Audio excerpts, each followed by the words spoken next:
Lebih dari 2 pekan ditetapkan sebagai tersangka, Gubernur Papua Lukas NMB sampai saat ini masih belum dapat diperiksa Komisi Pemberantasan Korupsi.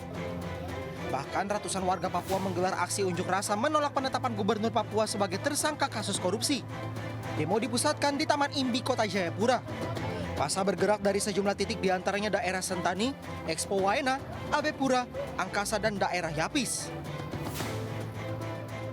Dampak aksi unjuk rasa, situasi di Kota Jayapura terpantau lengang. Hampir seluruh ruko dan pertokoan memilih tutup karena khawatir terjadi kericuhan. Sementara itu 2.000 personel gabungan TNI Polri disiagakan untuk mengamankan jalannya aksi. Selain menyiagakan kendaraan anti huru-hara, aparat juga berjaga dengan peralatan lengkap untuk mengantisipasi terjadinya kericuhan.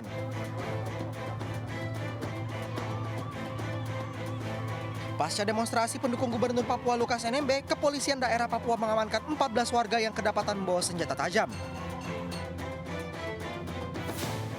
Sementara itu KPK dan Menko Polhukam Mahfud MD meminta Lukas NMB kooperatif. KPK bahkan berjanji akan menghentikan penyidikan kasus ini jika NMB bisa membuktikan dirinya tidak menerima gratifikasi. Kami mohon kerjasamanya kooperatif. Nah, KPK berdasarkan undang-undang yang baru ini bisa menghentikan penyidikan dan menerbitkan SP3. Ya. Kalau nanti dalam proses penyidikan, ya Pak Lukas itu bisa membuktikan dari mana sumber uang yang puluhan ratusan miliar tersebut, misalnya Pak Lukas punya usaha tambang emas, ya sudah, pasti nanti akan kami hentikan. Tapi mohon itu diklarifikasi, ya penuhi undangan KPK, panggilan KPK untuk diperiksa, ya. Kasus Lukas NMB bukan rekayasa politik. Tidak ada kaitannya dengan parpol atau pejabat tertentu, melainkan merupakan temuan dan fakta hukum. Gubernur Papua Lukas NMB ditetapkan KPK sebagai tersangka lantaran diduga menerima gratifikasi sebesar 1 miliar rupiah. Atas kasus itu ia dipanggil KPK untuk diperiksa di Makobrimob Polda Papua pada hari Senin lalu, namun tidak hadir dengan alasan sakit.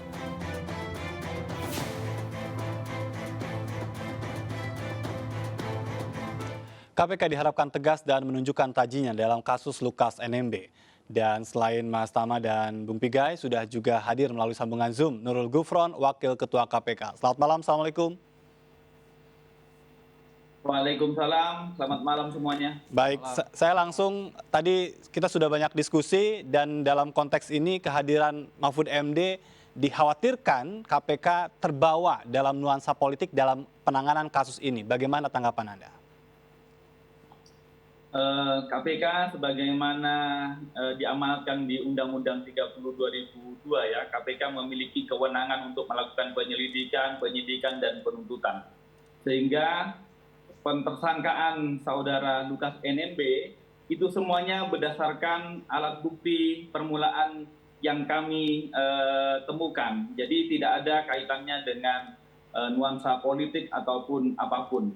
Keterlibatan ataupun koordinasi dari Menko Polhukam itu sebatas adalah karena kasus ini akan dipandang akan kemudian menimbulkan berbagai ekses baik politik maupun ketertiban. Itu yang dilakukan oleh Menko Polhukam. Jadi Menko Polhukam hanya sebatas mempertanyakan bagaimana tentang kasus posisinya. Menko Polhukam tidak pernah sedikit pun masuk dan intervensi yang KPK lakukan. Baik, bagaimana dengan posisi dalam konteks bicara tentang dugaan-dugaan yang sebetulnya memang harus dibuktikan? Tadi ada beberapa keberatan juga yang disampaikan oleh Bung Pigai begitu, bicara tentang aliran dana yang sebetulnya itu akan dalam konteks pembuktian. Bagaimana posisi KPK untuk data-data yang disampaikan oleh PPATK? Jadi sesungguhnya begini, KPK itu memanggil saudara LE itu bahkan bukan hanya dipanggil ke Jakarta ya, bahkan KPK hadir ke Papua. Jadi pada saat itu KPK hadir di Papua untuk kemudian memanggil saudara Lukas NMB untuk memberi kesempatan mengklarifikasi dugaan-dugaan yang kami temukan itu. Jadi sesungguhnya pemanggilan itu adalah proses hukum yang biasa.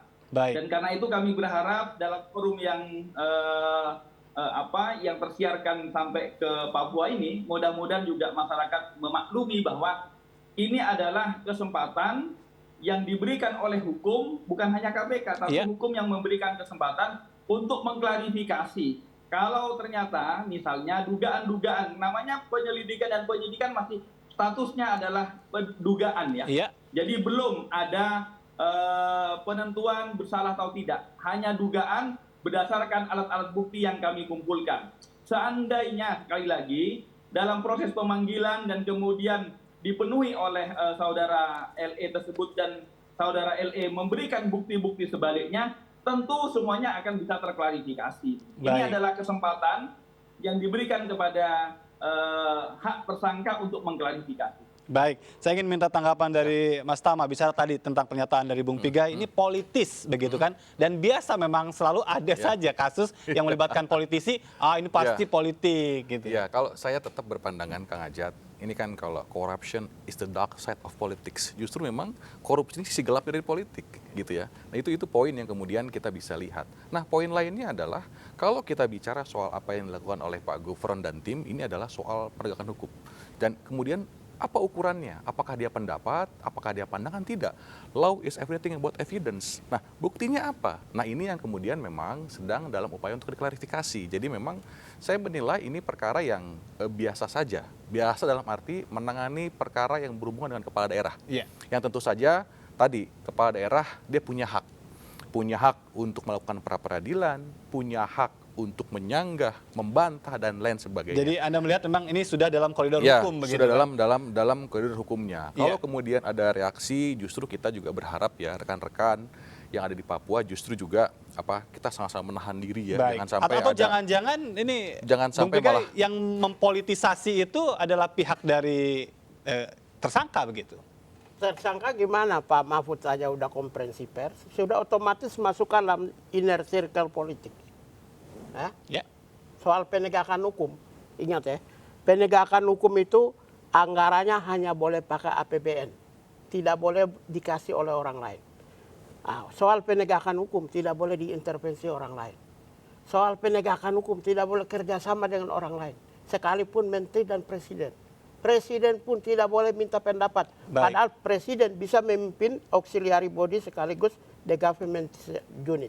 Seperti menteri dan lembaga negara. Tapi untuk bisa menyelesaikan kasus ini, kenapa Pak Lukas tidak langsung hadir aja memenuhi panggilan KPK? Kenapa Menko Polhukam masuk? Berarti ada desas-desus di publik bahwa ada sebuah partai, the ruling party, yang sedang menggerakkan tuh menggunakan hukum untuk menghabisi lawan politik menjadi sebuah pembenaran ketika Menko Polhukam ikut. Bagusnya di sini KPK tidak bicara ikut tarik ke dunia politik. Itu bagus. Saya meyakini pada masa yang akan datang sampai 2024 dihindarilah semacam, kalau diundang presiden aja jangan datang kalau soal proses penegakan hukum. Pemerintah itu boleh menjadi leader. Pernyataan Anda ini akan juga menghambat upaya dari KPK ini untuk bisa menarik Lukas NMB untuk menghadiri pemeriksaan. Nyatanya gini, pernyataan dari Menko Polhukam Papua akan terjadi gejolak, nyatanya juga tidak. Artinya Pak Lukas ini sangat mungkin memenuhi panggilan. Ya? Atau jangan sampai bukan data dari intelijen, niat pribadi untuk mempolitisasi sesuatu. Saya kira itu pemimpin itu harus terukur. Saya itu ribuan kasus saya nangani. Pertama mereka ini tahu, setahun itu hampir 5.000, 6.000 kasus. Kita itu selalu terukur. Kalau proses penanganan kasus itu harus pure proses penegakan. Jangan ditarik ke dunia yang lain. Sekarang terakhir saya mau kasih tahu. Papua itu ada 5 tipe kepemimpinan. 1, rich man, orang kaya. Itu punya pengikut banyak. Yang kedua, pandai bicara, punya pengikut banyak. Yang ketiga, tukang perang itu punya pemimpin, badan besar itu punya pengikut banyak. Yang keempat, kepala suku lokal punya pengikut banyak. Yang kelima itu figur pemerintah itu jadi pengikut banyak. Pak Lukas ini kelima-limanya ada. Pak Bupati Timika misalnya, kelima-limanya ada. Hanya memang jujur, kalau Pak Bupati Timika lebih, mungkin dia menghargai proses hukum. Dia tidak mau menggunakan publik. Iya. Kalau Pak Lukas, secara otomatis publik terkumpul. Baik. Pak Lukas, maaf, hari ini kondisi kesehatan tidak memungkinkan untuk menggerakkan orang. Jadi ini spontan dari simpatisan begitu ya? Baik. Dari sisi kesehatan, Iya. belum memungkinkan, karena kesehatan yang dimaksud ini adalah bicara. Baik, Kalau baik. cara bicaranya Pak Lukas mungkin sekarang ini belum jelas. Iya. Karena itu dalam konteks ini ada gangguan dalam konteks bicara ke publik. Jadi menurut saya bukan Pak Lukas yang gerak. Ya, baik. Saya ingin minta tanggapan dari Pak Nurul Gufron nih. KPK terganggu nggak dengan tadi pernyataan yang disampaikan dalam posisi ada simpatisan yang ya kalau dicolek pasti simpatisannya ini bergerak begitu. Itu yang menurut kami perlu kedewasaan berwarga bernegara ya. Bahwa sekali lagi ukuran penegak hukum itu adalah eviden ataupun alat bukti. Mau motivasinya mungkin politik iya, mungkin bisnis, mungkin bahkan juga asmara, itu semuanya mungkin ya. Tapi di hadapan penegak hukum, walaupun misalnya ada intervensi politik, tetapi tidak ada eviden, tidak memenuhi alat bukti permulaan yang cukup, kami juga tidak mungkin memajukan sebuah perkara. Begitupun mau dicegah ada sebuah kasus tapi buktinya terang benderang, kami juga tidak bisa. Itulah prinsip hukum, sehingga kami tidak memungkinkan dugaan-dugaan intervensi itu malah kemudian menurut saya itu yang memicu dan kemudian memprovokasi masyarakat di bawah yang mungkin pemahamannya itu tidak sedewasa para narasumber di sini. Ini yang menurut kami berharap pernyataan-pernyataan bahwa diseret ke politik atau ada kriminalisasi, itu semua sesungguhnya bisa kemudian diklarifikasi bahwa memang apakah kemudian KPK terseret pada politik ataukah ada KPK mengkriminalisasi. Ini adalah kesempatan terbaik bagi tersangka untuk kemudian mengklarifikasi. Kalau ternyata dugaan-dugaan yang ditemukan berdasarkan alat bukti yang ditemukan KPK kemudian tidak benar, sekali lagi sebagaimana disampaikan juga Pak Alex sebelumnya, KPK berdasarkan pasal 40 Undang-Undang 19 memungkinkan saat ini untuk menghentikan. Asalkan ada bukti yang bisa mengklarifikasi. Kooperatif terlebih dahulu ya. Dalam kesempatan yang berbahagia ini, kami berharap bahwa termasuk penasihat hukumnya, sebagai penasihat hukum itu memberikan arahan hukum.